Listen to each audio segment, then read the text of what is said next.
गाजियाबाद में राष्ट्रवादी ब्राह्मण महासंघ द्वारा मंगलवार को प्रेस वार्ता का आयोजन किया गया। प्रेस वार्ता में संस्था के जिलाध्यक्ष विक्रांत पंडित ने नगर निकाय की आरक्षण व्यवस्था पर सवाल उठाए। उन्होंने कहा कि उत्तर प्रदेश शासन द्वारा नगर निकाय चुनाव के लिए आरक्षण जारी कर दिया गया है। पिछड़े, अति पिछड़े, अनुसूचित जाति, अनुसूचित जनजाति का आरक्षण प्रत्येक स्तर पर तय किया गया है।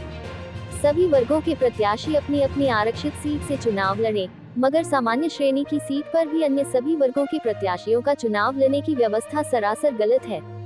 यह सामान्य वर्ग के अधिकारों का न केवल हनन है बल्कि अन्याय भी है।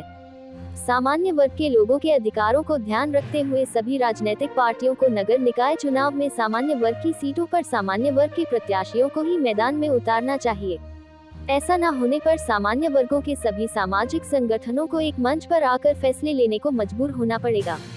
राष्ट्रवादी ब्राह्मण महासंघ के राष्ट्रीय अध्यक्ष प्रवेश दत्त भारद्वाज ने कहा कि सामान्य वर्ग हमेशा से ही राजनीतिक उपेक्षा का शिकार रहा है। अब इसे और बर्दाश्त नहीं किया जाएगा। जो भी राजनीतिक दल जहां भी सामान्य सीट से अन्य किसी वर्ग को टिकट देगा वहां उसका बहिष्कार किया जाएगा। 2024 में लोकसभा चुनाव में भी दलों को इसका नुकसान उठाने के लिए तैयार रहना होगा।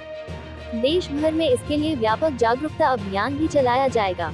उन्होंने कहा कि ब्राह्मणों को हर जगह उपेक्षा का शिकार होना पड़ रहा है। इस प्रकार के भेदभाव को अब बर्दाश्त नहीं किया जाएगा।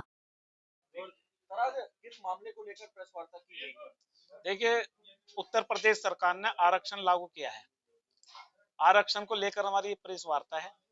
आरक्षण का मतलब है जहां सामान्य है सामान्य को लड़ाना चाहिए, जहां ओबीसी है वहां ओबीसी को लड़ाना चाहिए, जहां एससी वहां एससी को मौका मिलना चाहिए।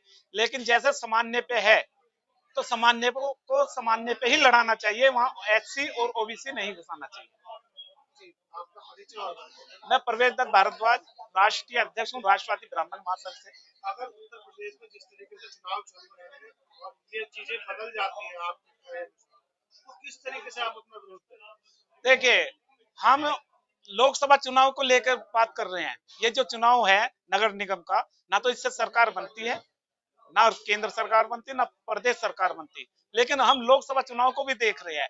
इस सरकार को या इन राजनीतिक पार्टियों को लोकसभा चुनाव को देखकर सामान्य सीट पर सामान्य को देना चाहिए, ओबीसी पे ओबीसी को देना चाहिए। उसे भविष्य भी देखना चाहिए। अब ये नहीं कि इसके बाद में चुनाव नहीं है। अगले साल चुनाव आ रहा है, लोकसभा का चुनाव आ रहा है। मेरा नाम राजकुमार त्यागी है और मैं राष्ट्रवादी ब्राह्मण महासंघ का संरक्षक हूँ। जिस तरीके से ये बात कही जा रही है कि आप विरोध करेंगे अगर सवर्णों को उन जगह पर टिकट नहीं दिया गया जहाँ उनका बाहुल्य है, तो किस तरीके से ये योजना बनाई है? अगर आपकी मांगों को जितने भी राष्ट्रीय दल या क्षेत्रीय दल है वो नहीं मानते तो किस तरीके का विरोध प्रदर्शन? देखिए, हम लोग विरोध नहीं करेंगे। पहले तो मैं आपको ये बता दूं कि उत्तर प्रदेश में ही सिर्फ पूरे देश में उत्तर प्रदेश नगर निकाय चुनाव है और नगर निकाय चुनाव के लिए उत्तर प्रदेश सरकार ने अपना काम कर दिया, माननीय उच्च न्यायालय ने अपना काम कर दिया। लेकिन अब जो काम करना है वो राष्ट्रीय जो राजनीतिक दल हैं उनको करना है, चाहे वो क्षेत्रीय राजनीतिक दल हो चाहे वो राष्ट्रीय राजनीतिक दल हो। हमारा सिर्फ उनसे ये मांग है और ये उनको एक मांग के साथ साथ चेतावनी भी है।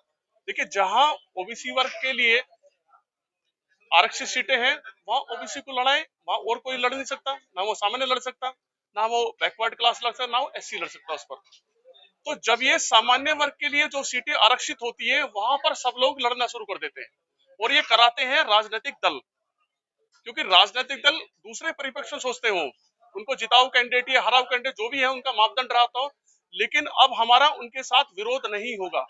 अगर सामान्य सीटों जो आरक्षित है सामान्य वर्ग के लिए उस पर अगर दूसरे वर्ग का कोई कैंडिडेट लड़ा है तो हम बहिष्कार करेंगे। हम विरोध नहीं करेंगे किसी का, हम बहिष्कार करेंगे, उस कैंडिडेट को वोट ही नहीं करेंगे। और आने वाले इसके बाद जो चुनाव आएंगे लोकसभा चुनाव, जिस पर सारे के सारे राजनीतिक दल उस पर अभी आंख लगाए बैठे हैं, उस लोकसभा इलेक्शन में 2024 में उनको इसका परिणाम भुगतना पड़ेगा। क्योंकि जो जो राजनीतिक दल हमारे अधिकारों का हनन करेगा सामान्य वर्ग के या हमारे साथ अन्याय करेगा, हम आने वाले लोकसभा 2024 के चुनाव में उनको बहुत अच्छा परिणाम देने वाले हैं और हम विरोध नहीं करेंगे। प्रदेश के जो स्वर्ण है उन्हें अपने साथ कैसे लाओगे? देखिए, मैं आपको स्वर्णों की बात बता दूं तो हम लोग तो हालांकि ब्राह्मण और त्यागी एक ही है, चार ही जाति उसमें है जो आपके सामान्य वर्ग में है। त्यागी है, ब्राह्मण है, राजपूत है और वैश्य है। दो तो आपके सामने बैठे हैं और मैं त्यागी ब्राह्मण सभा का अध्यक्ष भी रहा हूं यहाँ पे। दूसरी बात है, हमारे यहाँ हमारे साथ ठाकुर साहब भी हैं और हमारे साथ हम लोग वैश्य समाज को भी अपने साथ लेंगे, क्योंकि हम पूरे सामान्य वर्ग के अधिकारों की लड़ाई लड़ रहे हैं और इस लड़ाई में कोई भी हमारे साथ आने में गुरेज नहीं कर रहा है, क्योंकि हम किसी का विरोध नहीं कर रहे हैं पहली बात तो। लेकिन राजनीतिक दलों को जो ये उल्टे सीधे काम